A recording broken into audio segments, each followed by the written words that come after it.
Welcome to the Your Brilliant Difference podcast. I am so excited about our episode today. I have a special guest, and today is all about having a conversation about outside looking in and what it really means to be yourself in the workplace, really hone in on your brilliant difference. And I have the one and only Ryan Jones here with me. Welcome, Ryan. Thank you for having me. I'm really excited. I'm excited too. So let me actually just give a bit of a backdrop on who you are, and then we'll dive right in. So Yeah. Ryan Jones has been working in marketing for 5 years, with a background in journalism and a passion for writing. She injects creativity in all that she does. While there are many facets of marketing, she particularly enjoys planning and putting the pieces together to form strategies. When she isn't working in her full-time job, you can find her nose stuck in a book, and she's got many of those, or she may be writing one because she's also an author. How cool is that? Yeah. So welcome. So let's start with, can you first start off telling us a little bit more about what your journey has been like here at Finka Inc. So I've been working at Finka Inc. As a marketing operations specialist for about 9 to 10 months now. And I've had my fair share of doing different marketing roles and different, more product based or more ad based. And this has just been the most fulfilling marketing role to sell, not just a product, but, program that delivers like actual transformations and really helps people. And it's just been so rewarding, and it's just exciting, to wake up every day and support that business mission. With every new job, I was, a little bit nervous and also excited, to get into the new workflow, to see like what the chemistry was like and how like the day to day, just goes by. Um, but right from the hiring process, I knew that Finca and her business were different than any other, business I've worked with. Because one of the steps of the hiring process, like after the initial interview, was to take a personality assessment. And that one was the Fascinate assessment. And it was so interesting because we did get the report right away. So I was able to, dive in and read that. But another really unique thing that stood out to me because she asked a couple of my colleague friends questions, like reference questions. And they told me after they got off the call with her, they were like, these were not your typical reference questions. And I was like, yeah, I could definitely see that, after going through the interview process with you.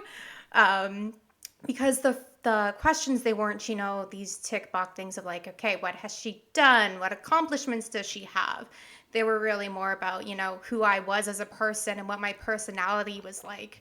And that's just something I've never ever seen during a hiring process. So, and then one of the first things that, I did being hired was actually write my own Your Brilliant Different story.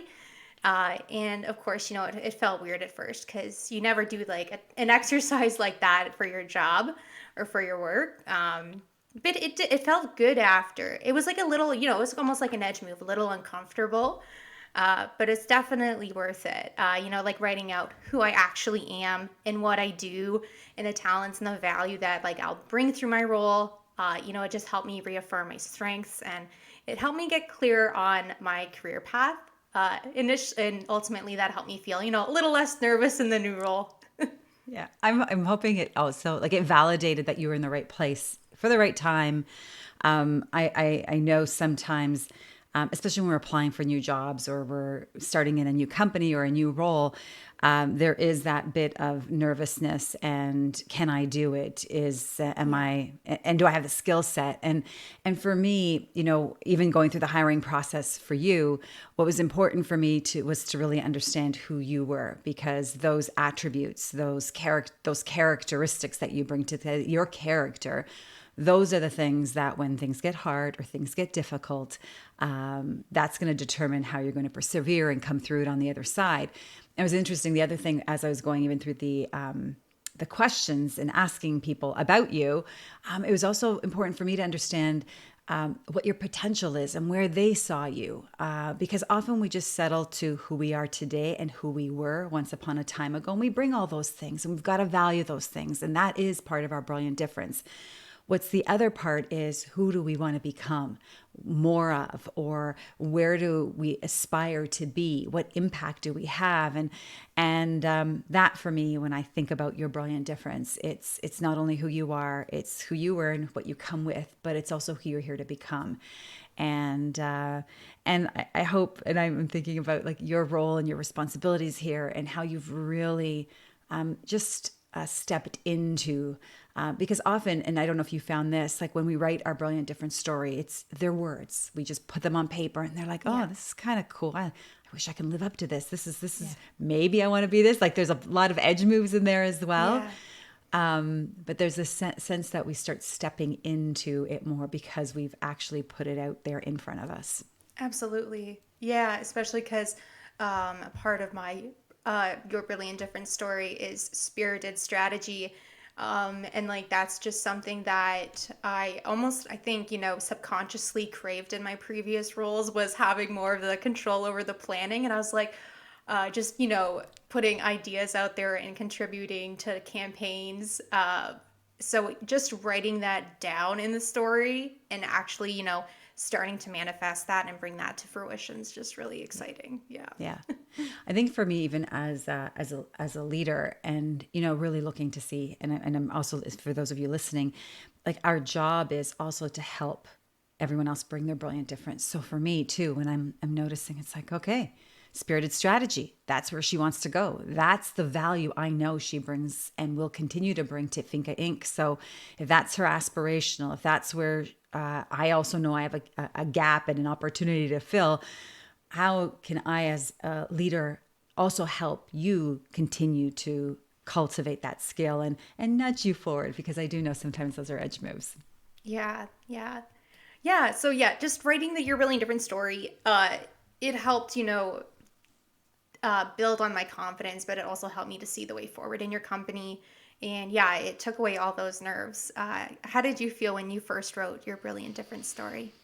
For me, it was one of those, because I had spent so much time in financial services, and I'm sort of this creative, out of the box thinker.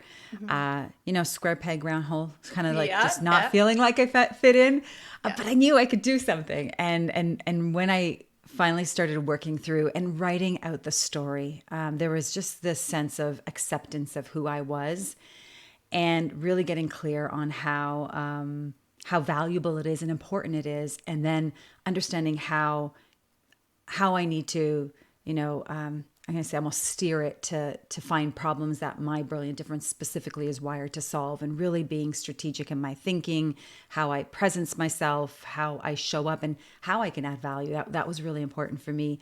Hmm. What it also did was, it helped me, that sense of like needing to be everything for everyone. Like Yeah. there's the sort of this, I got to tick all the boxes. And there was this acceptance that I don't tick all the boxes. There's certain ones I really tick off and do well. And there's some where it's like, all right, that's not my zone of genius, my zone of brilliance. That's not where I'm going to shine. And so there's just this settling. There's like an internal, and I think, I don't know, it's this anxious energy that, can kind of, I know for me, help have me have that sense of proving I'm worthy to be in a room, or saying yes to things I probably otherwise wouldn't have said yes to. So that fear-based motivation started to dissipate, because I just got settled, feeling, okay, this is who I Yeah. am, and this is where I'm wired to add the best value and make the best impact. And so more grounded. I think that's how I felt after I Yeah. there's writing it, but there's also then living it and bringing it out. And I think that's what we need. We need those both sides. There's putting it on paper, but then there's also the act of putting it in practice, which that's where the true validation comes from. Yeah. I totally agree with that. Yeah. Yeah. Yeah. Awesome.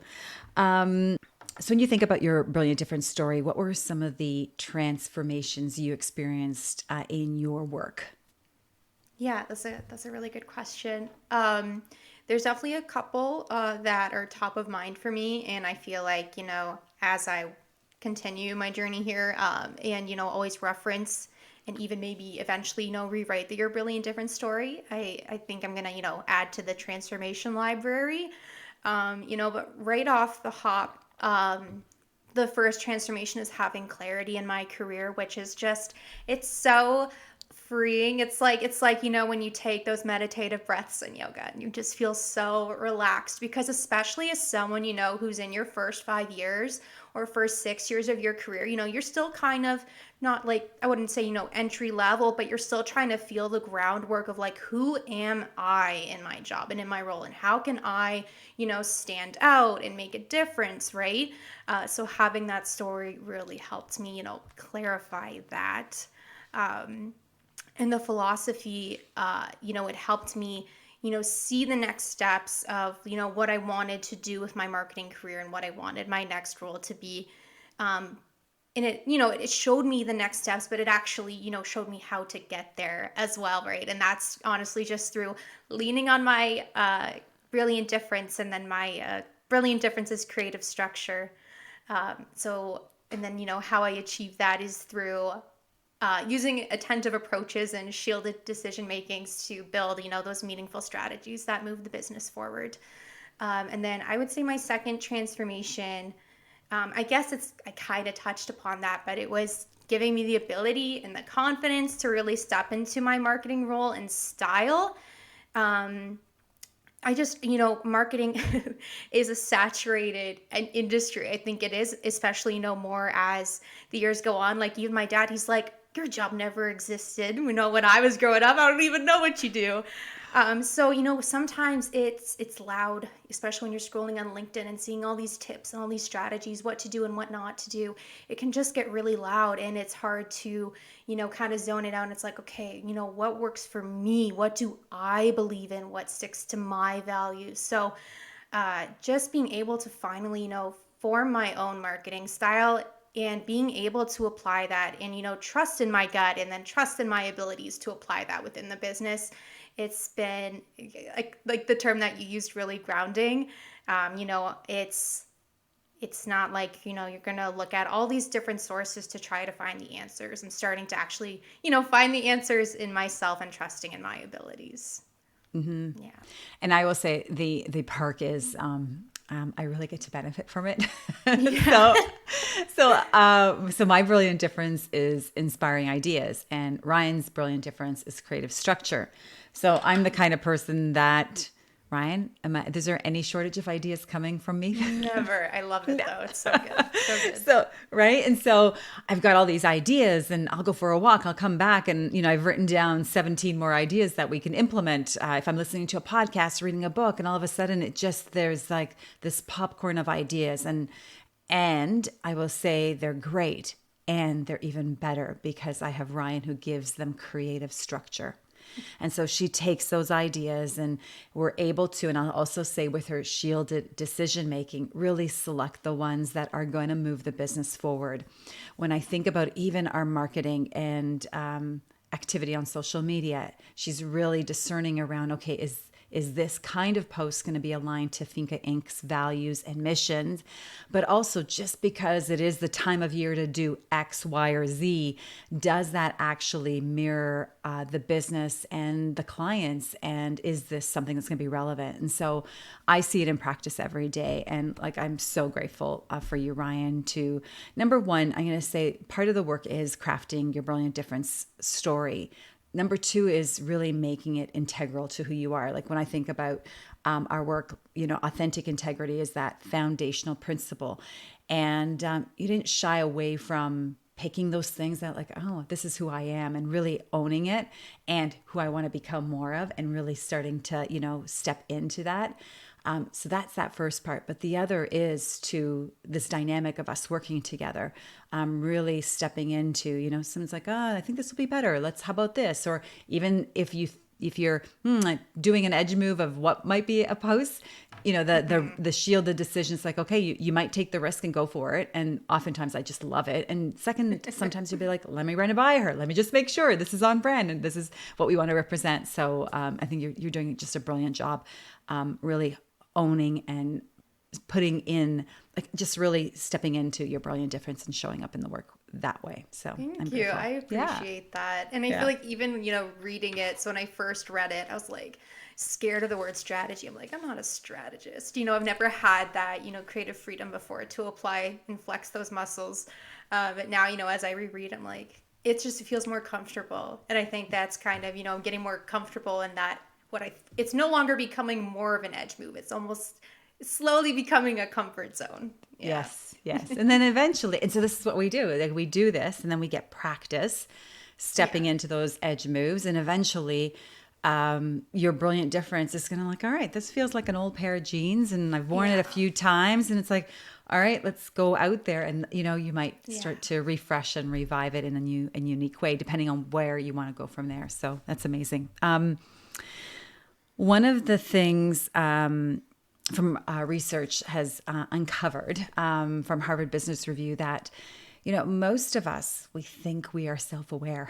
So, the stats are something like 95% of people think they are self-aware, but really 10 to 15% of people really are. And then are even further studies around how self-awareness is a primary leadership skill that we need to have in the workplace. What are your thoughts on self-awareness and how has that affected you? How does it show up? Yeah, and honestly, I never even, considered the term before working here. It was a huge eye opener, and I was definitely, in the 95%. I probably still am, but I'm trying to, be in that 10%, and just having the You're Brilliant Different story. It's a very strong step in the right direction of being aware. Um, And I feel like self-awareness is a skill that you just, you constantly need to flex, and it's almost like you need to, take the habits to continue to kind of get to that state or that mindset.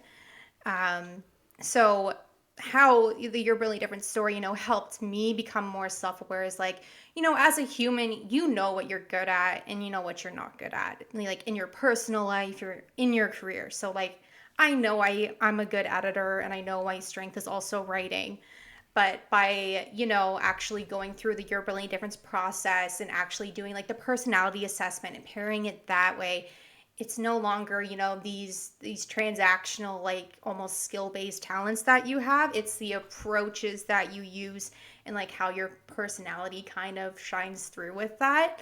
Like for example, like I always knew that, I was a more cautious decision maker, but I didn't actually, see that as a strength or a talent until I wrote the story, put the pieces together, and actually realized, hey, this is actually really good for strategy and planning, especially with marketing. You don't just want to willy nilly put every post out there. You got to be really mindful of what you create. So yeah. Awesome. I know, I know, I know, you know, um, it's like that whole idea of self-awareness that, we think we are aware, and I think we are self-aware. We're aware of the things we're aware of. There's a whole bunch of things that we're not aware of.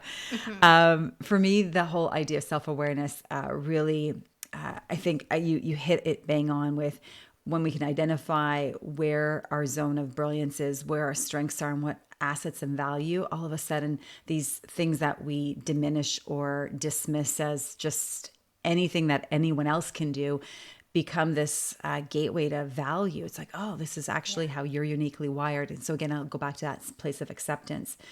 The place that I also found, I had two more things that I knew it helped me with was knowing when I'm not at my best self. And, often when stress, anxiety, pressures, demands, putting too much on my plate, they will distort my brilliant difference and not make it as shiny and Hmm. magnetic and brilliant. And all of a sudden, I'm actually turning people off and having people run the other way. And so that's another really positive of doing this work, that we don't only identify where we are brilliant, we also identify the factors that contribute to the lack of shine, where we are going to not be our best selves.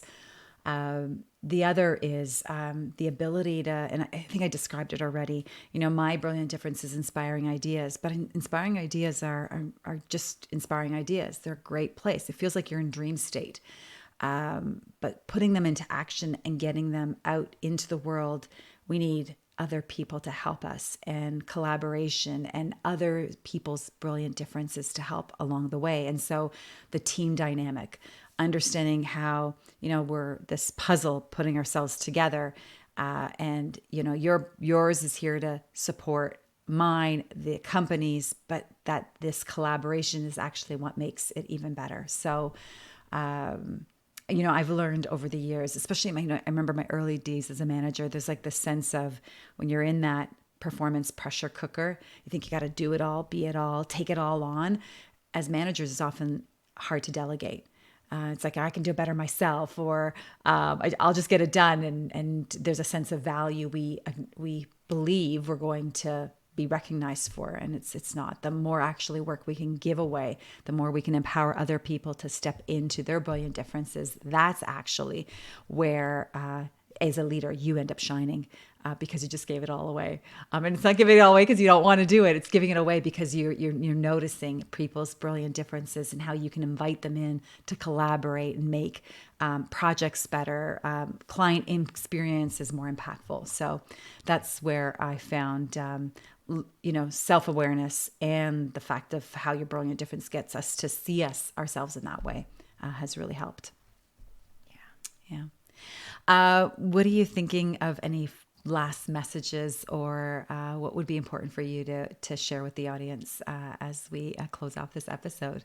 Yeah. And especially like what I said before, like people in their first 5 years of their career, I feel like they can, really resonate with this. But I mean, even as you go throughout your career, you're going to have these highs and lows of doubt and imposter syndrome and, questioning your abilities.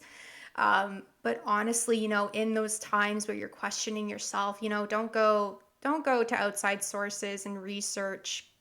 Just look inside, and look at your own abilities and, remind yourself of what you've accomplished. I don't know if you do keep a portfolio or something like that, especially as marketers, if you track analytics, like, keep those on your computer and, reaffirm like, oh, these talents and these strengths helped me do this, right, for the business. And just, yeah, always look inside yourself, and just being myself and having the opportunity, and not like the culture, but I guess, yeah, just the opportunity to actually be myself, like freely and openly, and integrating that into my work has been a game changer. So just, at my past jobs, it's always kind of, you always have like this nagging worry, like, am I doing this, to my manager's expectation or liking, or am I doing this to a client's expectation or liking? But actually, if we, get rid of those expectations and kind of those boxes we put our work in, that's like when the actual true growth happens. And I know that because I now work at a job where, it's actually, no, like bring out your best, like use your own, talents and actually, be yourself. That's when the best and the most creative work will happen. And I've never felt more like a marketer in my life. Yeah. Oh, fantastic. Fantastic. You reminded me of, it's like, a movie or a book, and it's bestseller or hits the box office, and then the sequel, because there's certain expectations on it. Yeah. It never like does the same as it did with the original. Yeah. That's what expectations are like, so those expectations, they just, they limit. And what I love about what you're sharing here is when we can let go of those expectations, really bring your true self, use that as a place. And I love the portfolio idea, because I think the portfolios, you're starting to just collect evidence, case studies of where you see your brilliant difference in action, and just collecting those impacts. So you have them for reference, whether you're experiencing doubt or you're ready for your next adventure, and you've got to, share it with other people on the impact that you've made. So, Ryan Jones, I am so appreciative of you for joining the team here, and for continuing to bring and bravely demonstrate your creative structure. So thank you. Thank you as well. Honestly, I've loved this opportunity, and it honestly leaves me speechless. That's why I had trouble forming words there. It's just, it's so I don't even have the right words, and I'm a writer. it's just very freeing to be able to work and, actually, not be afraid to use who you are and your actual unique abilities without, expectations attached to that. So, yeah. Fantastic. Thank you, Ryan.